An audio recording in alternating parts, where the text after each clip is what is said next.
여러분은 혹시 삶의 좌우명이 있나요? 좌우명이란 내 삶의 철학을 시원하게 설명할 수 있는 단 한 줄의 말을 의미하죠.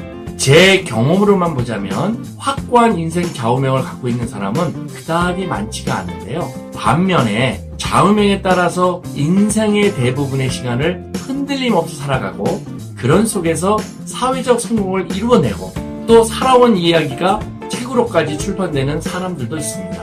내 이야기가 책으로 출판되는 그 순간, 바로 그때 평생을 믿어왔던 좌우명이 그 책의 제목이 된다고 상상해보세요. 정말 멋진 일이 아닌가요? 오늘 소개해드릴 베스트 콘텐츠가 바로 그렇습니다. 한 사람의 인생 좌우명이 제목이 되어버린 책 지나온 다리는 불태우지 마라와 저자의 한 가지 믿음에 관한 이야기입니다. Don't burn your bridges behind you.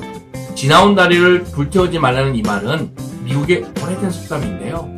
전장에 나갈 때는 반드시 후퇴할 수 있는 길목을 열어놔야 한다는 군사 전략에서 유래된 말이라고 합니다. 이 말을 삶의 좌우명으로 삼고 살았던 저자에게는 과연 어떤 인생 사연이 있는 걸까요? 한국 전쟁이 시작된 1950년대 한 미군 부대 안에서 10대 소년 2명과 미군 3명이서 동전던지기를 하고 있었습니다. 두 소년은 미군 부대에서 잔심으로 하던 한국인 고아들이었는데요. 부산까지 식량을 가지러 가야 하는 미군 부대원 일행을 서로 따라가고 싶었답니다. 남은 자리가 하나밖에 없어서 고민을 하다가 미군들의 제안으로 동전던지기를 통해서 갈 사람을 결정하게 됐던 거죠. 결국 같이 가는 걸로 결정된 소년은 환호성을 질렀고 이틀 동안 같이 했던 동행길을 시작으로 해서 한 미군 상사와의 인연이 시작됩니다. 그렇게 시작된 인연은 소년의 인생에 큰 전환점이 되어주었습니다. 소년의 성실함을 눈여겨본 미군 상사에게 입양이 되어서 미국으로 건너갔고 2년 반 만에 하버드 대학교에 입학을 했는데요. 이후 미국 공군 생활을 마치고 은행맨으로 25년 동안 일하다가 1993년 한국 프루덴셜 생명보험 회사의 사장님으로 취임하면서 보험업계에 진출하게 됩니다. 여러분들도 쉽게 예상할 수 있는 것처럼 이 이야기는 저자의 간략한 인생 스토리인데요.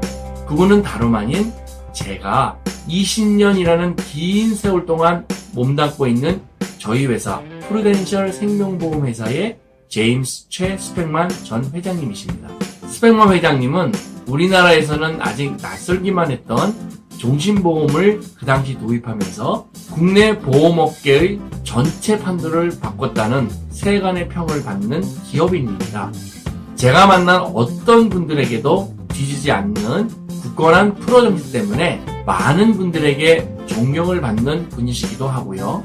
개인적으로 제가 지금 현재 보험업계에서 독보적으로 성공적인 삶을 살기까지는 몇 분의 멘토분들이 계셨지만 20대까지는 부모님께서 저의 인생 멘토를 해주셨고 30대는 선배로부터 또 30대 후반부터 현재까지 제 인생의 중반기 멘토분들 중 거의 대부분의 정신적인 지지를 해주신 분이 바로 제임스 최 스펙만 회장님이십니다. 아마 조금 전에 소개해드린 짧은 이야기만 들어본다면 이런 오해를 하신 분도 있을 것 같아요. 전쟁통에 운 좋게 친절한 미군에게 입양이 되는 바람에 그 후부터는 계속 군수로 살아온 분이구만. 잘라서 말씀드리자면 절대로 그런 분이 아니십니다. 제가 지난 시간 베스트 콘텐츠로 영화 미션 임파서블을 소개해드렸잖아요. 어떤 어려움 속에서도 포기하지 않고 도전하는 삶의 방식에 대해 말씀을 드렸었죠. 그때 조력자와 팀 플레이에 관해서도 다루고 싶었지만 그건 어떤 한 분의 이야기를 통해서 다시 다루겠다고 했는데요. 바로 그 주인공이 제임스 최 스펙만 회장님이십니다. 도저히 넘기가 불가능할 것만 같았던 장애물들을 인생 전체에 걸쳐서 수천회나 넘어오면서 입지전적인 성공 신화를 써왔던 분이고요. 회사의 구성원들이 모두 소명의식을 갖고 각자의 업무에 임할 수 있도록 일명 프루덴셜의 유전자를 한국에 널리 퍼뜨린 장본인이기도 합니다. 제가 지금 유전자라는 단어를 썼는데요. 유전자는 과연 무엇을 뜻할까요?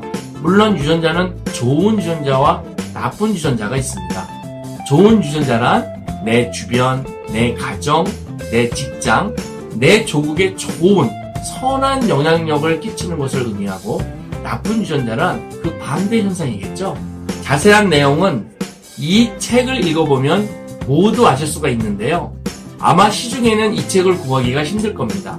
제가 소장하고 있는 몇 권이 있으니까 스펙만 회장님의 인생 스토리가 궁금하신 분은 제게 연락 주시면 몇 분께는 제가 이 책을 보내드리도록 하겠습니다. 다시 본론으로 들어가죠. 제가 스펙만 회장님의 이야기를 통해서 여러분들에게 꼭 전하고 싶은 이야기는 인생의 조력자에 관한 이야기입니다. 세상의 거의 모든 성취는 결국 자기 자신이 해내는 것이겠지만 그 뒤에는 언제나 뒷받침이 되어준 조력자와 팀플레이어가 있습니다. 전쟁통에 모친과 생이별을 하고 고아 아닌 고아가 되어버린 저자가 지금의 성을 물려준 스펙만 상사의 가족으로 이방될 수 있는 기회가 생겼을 때 미국으로 건너가기까지 현실적인 이유들 때문에 무려 3년 이상 어렵고 긴 기다림의 시간을 보냈는데요. 그때 또 한 번의 아버지와 같은 분을 만났다고 합니다. 미군 부대의 법무관이었던 클리오 스트레이트 대령이었는데요. 미국으로 귀국하는 한 병사가 이분에게 술에 취해서 부리는 행패를 묵묵히 받아주고 난 다음 날 대령은 그 병사를 잘 타일렀고 행패를 부렸던 병사가 결국 눈물까지 흘렸다고 합니다. 스트레이트 대령이 그때 저자에게 해준 말이 바로 지나온 다리는 불태우지 마라 라는 속담과 그 말에서 배울 수 있는 교훈이었답니다. 저자는 그 순간을 그 말이 인생의 좌우명으로 처음 자리를 잡던 순간이라고 회고합니다. 결국 대령의 도움으로 그 당시에는 해결이 거의 불가능해 보였던 여권 문제를 해결할 수 있었다고 하는데요. 그렇게 오랜 시간의 기다림과 노력 끝에 미국으로 건너온 저자는 결국 대형 사고를 치고 말았습니다. 그것은 바로 학교도 다니지 못했고 의사소통도 할 수 없었던 자그마한 체구의 동양인이 그 유명한 하버드 대학에 그것도 미국으로 건너온 지 단 2년 반 만에 당당하게 합격을 했던 겁니다. 그 사실은 현지에서도 아주 큰 뉴스가 되었나 보더라고요. 언론사의 인터뷰 요청이 이어졌고 여러 출판사의 출판 제휴까지 받았다고 하니까요. 여러분, 저는 스펙만 회장님이 너무너무 훌륭한 분이라는 유치하고 단순한 메시지를 전하고 싶은 게 아닙니다. 책 지나온 다리는 불태우지 마라는 그분의 이야기이지만 사실 이 책 안에는 그분의 인생에서 조력자가 되어준 수많은 주변 사람들의 이야기로 가득 차 있습니다. 자기 자랑으로 가득 찬 평범한 자서전이었다면 여러분에게 추천하지도 않았을 거고요. 내가 열심히 하고 잘했기 때문이라는 말보다는 나는 그때 그 사람을 만났고 이런 도움을 받을 수 있었다면서 사람들과의 인연이 얼마나 소중한 건지 책 전체에 걸쳐서 내내 강조하고 있는데요. 불가능해 보이던 상황을 가능하게 만들어 오면서 보이지 않는 성공 시간을 쓸 수 있게 만들어 주었던 삶의 좌우명, 지나온 다리는 불태우지 마라. 성공을 지향하는 자기경영자라면 이 말을 꼭 기억하고 있는 게 좋습니다. 혹시 여러분이 살아오면서 만들었던 여러 인연의 다리 중에 혹시 불태워버린 좋은 인연은 없지 않는지 생각해보세요. 만약 그런 다리가 있다면 다시는 그런 일을 만들지 않겠다고 결심해보는 겁니다. 그리고 지금 함께하고 있는 인연들과 앞으로 이어지는 인연, 한 사람 한 사람을 소중하게 생각하고 여러분 인생의 잠재적 조력자로 만들어가면서 계속 파이팅 하세요. 홍성원이 응원합니다.